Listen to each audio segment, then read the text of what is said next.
ATM मधून रोख रक्कम काढण्यासाठी आता तुम्हाला जास्तीचे सेवा शुल्क व त्यावर 18% जीएसटी द्यावी लागणार आहे. हे वाचून तुमच्या भुया उंचावल्या असतील, कारण आता एटीएम कार्डचा वापर करताना 10दा विचार करावा लागेल. काही बँका तर पासबुक भरल्यास नवीन पासबुक साठी भरमसाठ पैसे घेत आहेत. तुमचे खाते ज्या बँकेत आहे त्या बँकेच्या एटीएम मधून 5 वेळेस एटीएमचे व्यवहार विनाशुल्क असतील. एटीएमने कधी काळी मोठ्या प्रमाणात पैशांची उलाढाल होत होती, परंतु मागील काही वर्षापासून डिजिटल पेमेंटच्या माध्यमातून व्यवहार केले जात आहेत. क्यूआर कोड असल्यामुळे व्यवहार डिजिटल झाले असले तरी रोख रक्कम काढण्यासाठी आजही एटीएमला पर्याय नाही. तुमच्या ज्या बँकेत खाते व एटीएम आहे त्या बँकेऐवजी दुसऱ्या बँकेची रोख रक्कम काढण्यासाठी 3 वेळेस सेवा शुल्क लागणार नाही. मात्र त्यानंतर 4थ्या व्यवहारापासून पुढील प्रमाणे व्यवहारावर 21 रुपये सेवा शुल्क व त्यावर 18% जीएसटी असे 25 रुपये बँक वसूल करेल.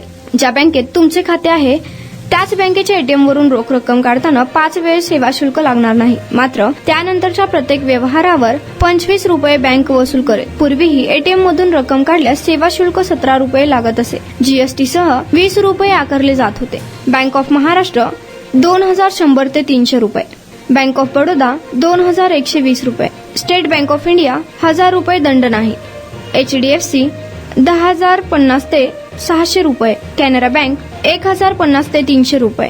सेवा शुल्कच्या नावाखाली बँका लुटत आहेत. मिनिमम बॅलन्सवर दंड, एटीएमवर व्यवहारावर सेवा शुल्क, चेक बाउन्स झाल्यास बँकांची दंडांची रक्कम एकसारखी पाहिजे, पण बँका मेरी मर्जीप्रमाणे वेगवेगळ्या दंड आकारत आहेत. खातेदार बँकेत पैसे ठेवतो म्हणजे गुन्हे करतो का काय असेच आता वाटत आहे.